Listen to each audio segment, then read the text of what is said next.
A couple of months ago, while trying to find any and every way to entertain myself, I started drawing again. One of my favorite things to draw are Pokemon and Digimon together or separately, so I started coming up with different concepts of what to do. I don't really remember how, but I realized that amongst the 21 sets of starters, we only got 3 sets of starters that drew inspiration from something female or feminine, those being the Chikorita line, the Fennekin line, and the Popplio line. I did the whole design with 9 of them, didn't fully like the design, but some time ago, because of this, I started thinking how many Pokemon are actually based on female or feminine things. Let's make something clear. Something being feminine doesn't mean it's queer or gay, use whichever umbrella term you prefer. I prefer queer. But femininity in queer culture is a big thing because the opposite has usually been the oppressor. Pokemon doesn't really have any actual Pokemon based on anything queer, so the title is kind of jokey, but I think the ones who are supposed to understand it do understand it. Another thing that I want to point out is that femininity, just like masculinity, is very subjective, but I'm using the word feminine here just to mean things that are like female entities,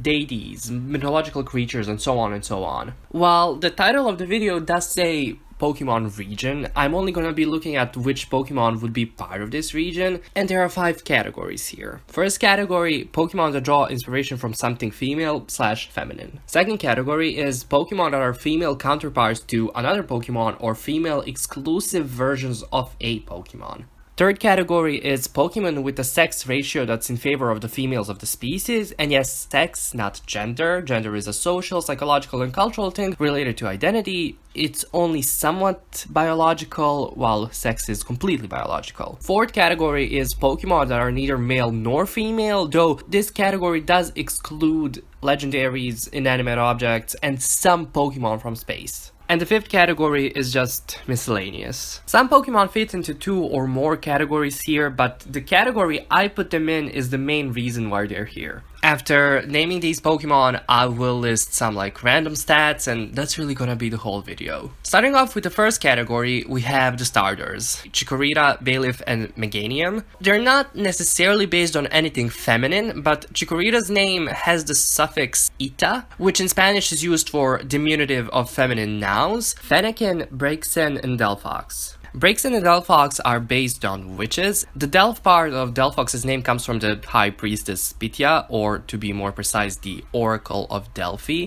Also, foxes are usually considered kind of like feminine counterparts to wolves in popular culture, in stories, in fables, and so on and so on. Popplio, Brionne, and Primarina. Brionne and Primarina are based on mermaids or water nymphs, while Primarina's name comes from prima donna, literally first lady, which are lead female singers in operas. Continuing on, we have Cleffa, Clefairy, and Clefable. They're based on fairies. Happiny, Chansey, and Blissey. They're based on motherhood. Blissey also draws some design inspiration from fairies. Kangaskhan, it's literally a mother.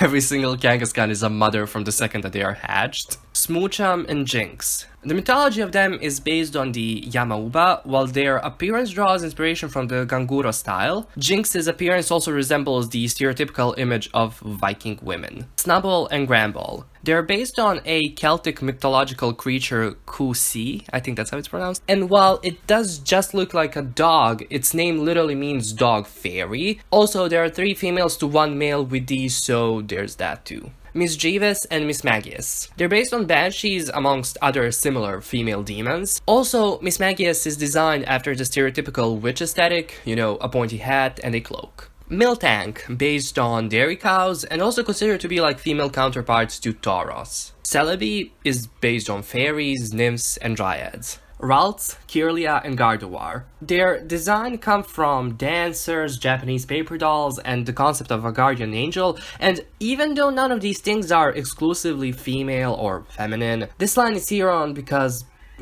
just search Gardevoir on Tumblr. Badu, Roselia, and Roserade. Roselia and Roserade are based on fairies, amongst other things. Phoebus and Melodic. Now, Melodic draws some inspiration from mermaids, while the Milo in its name comes from the statue of Aphrodite of Milos, which it also is based on, given that it has no arms. Burmy and Wormadam, of course only female Burmy, they're based on adult female bagworms. Of course all three forms would be included here. I just can't be arsed to make all three graphics. I mean, I should, given how simple they are, but whatever. Combi, of course male and female, and Vespiquen. Queen bee concept, and only female combi can evolve into Vespiquen. Baniri and Lopunny. Lopunny is a caricature of the Playboy Bunny and Playmates, models, etc. Also, search Lopunny on Tumblr. Snorunt, female only, and Frostlass. Frostlass is based on Yukiona. Cresselia, only female and draws inspiration from Selena, I don't know,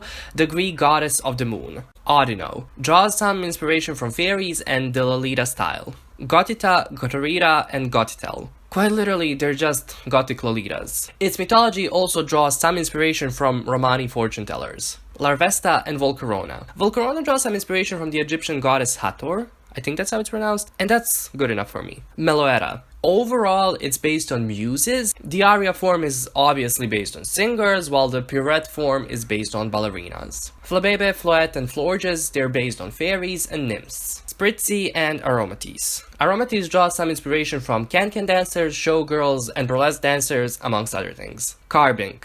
Based on Carbuncle, a fairy-like mythical being that had gems growing out of it. Diancie or Dianchi, I don't know. Literally a princess-cut diamond, which is why it also, design-wise, draws some inspiration from princesses. Also, it probably has a similar origin to Carbink. Oricorio. All four forms draw inspiration from women dancers or appearances of these dancers in the four dance styles that they represent. Bounsweet, Steenie, and Tsarina, based on female monarchs. Tapu Fini draws inspiration from mermaids. Cosmog, Cosmem, and Lunala, while it's neither male nor female, Lunala and Solgaleo are kind of counterparts, where Lunala represents the moon, which in most mythologies is a symbol of some goddess or some deity, such as previously mentioned Selene, but Lunala also draws some inspiration from the Aztec goddess Itzpapalotl, I think that's how you pronounce her name. Pheromosa. Even though it's neither male nor female, it's a counterpart to Buzzvole, which draws inspiration from male bodybuilders. Thus, we can argue that Pheromosa is supposed to represent the,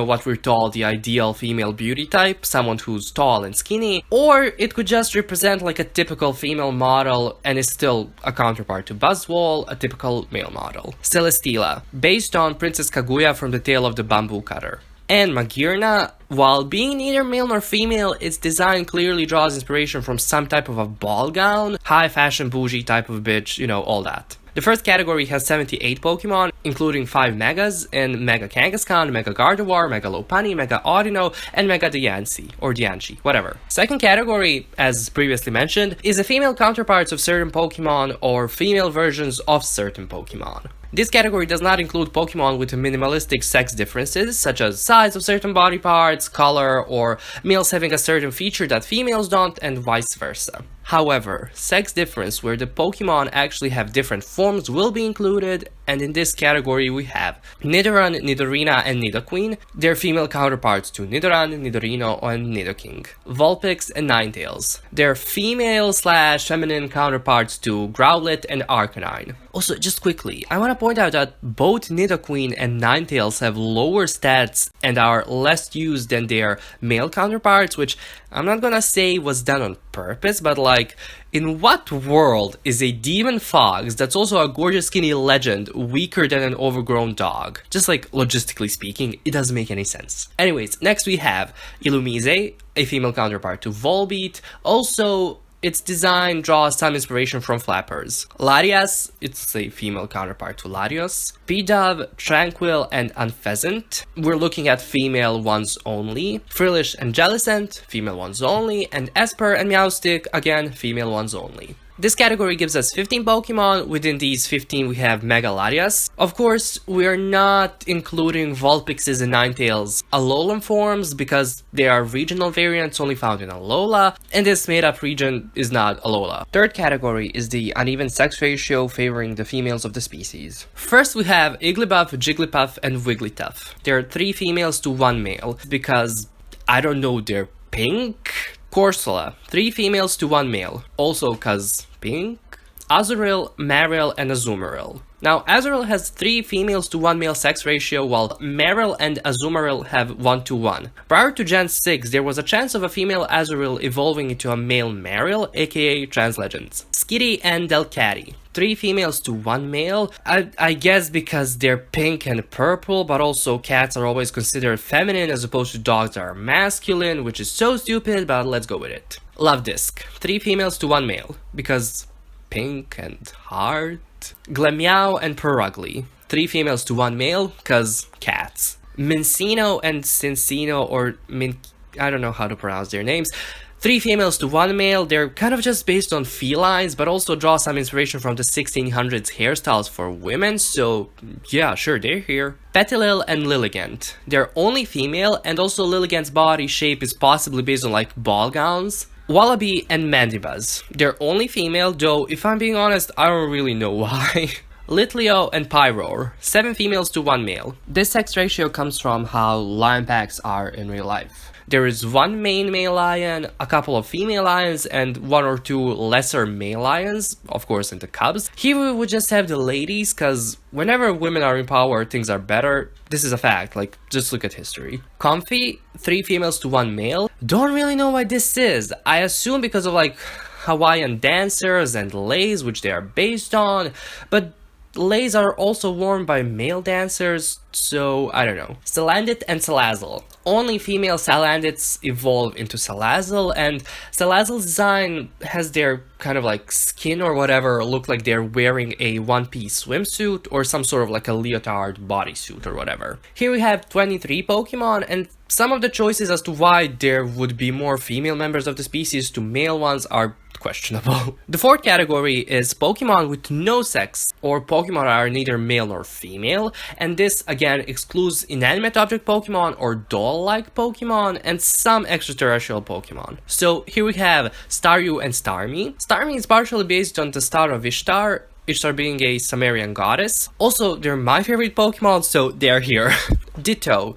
It can become literally anything, like what a non-binary legend. For this similar reason, I wanted to put Zoroark and Mew here, but Zoroark exudes like fuckboy energy, just like Arcanine and Lucario, while Mew isn't here because we already have 6 legendaries and 4 mythical Pokemon, including Megas, and to me that's just enough. And the final Pokemon in this category is Minior. Its core is literally the 7 colors of rainbow, and yes, I know that the rainbow flag has only 6 colors, or 8 if we're going to include brown and black, or even 9 if we include pink. And yes, some of Minior's colors are not actually those colors, but you know what, rainbow, it's the thought that counts. This category is the smallest one, giving us only 4 Pokemon. The final category is the Miscellaneous category, meaning Pokemon that I think would be part of this region, but they don't fully fit any of the 4 previous categories. And first off, we have Cubone and Marowak. Cubone gets its mask skull thingy from its deceased mother, and that's a reason good enough for me for them to be here. Goldeen and Seaking. Now, this might be somewhat a reach, but I had them here for aesthetic reasons, as in, Goldeen is more traditionally feminine looking, while Seaking is more traditionally masculine looking, not to mention the king part in Seaking's name, so something feminine evolves into something masculine. Trans legends maybe? Eevee and all of evolutions. Eevee is a legend that can become a couple of different things based on different circumstances, literally a queer legend. And finally, we have Bruxish. This is a drag queen. So this category gives us 14 Pokemon, meaning that altogether here we have 134 Pokemon, which is not enough from the overall amount of new Pokemon each generation brings. Within these 134 Pokemon, we have 6 Megas, 6 Legendaries, 4 Mythical Pokemon, and 2 Uber Beasts. Here is the type distribution pie chart, and as you can see, Normal, Fairy, and Psychic types are the most common, the joke writes itself, with the least common being Dragon and Electric type. So yeah, that's the video. It's kind of different from what I usually do, not fully. I like Pokemon, I can like different things. I don't know what else I should say here. I guess my team for this region would be Primarina, Starmie, Vespiquen, Ninetales, Jolteon, and Frostlass. Legend Starmie, of course, being my main Pokemon.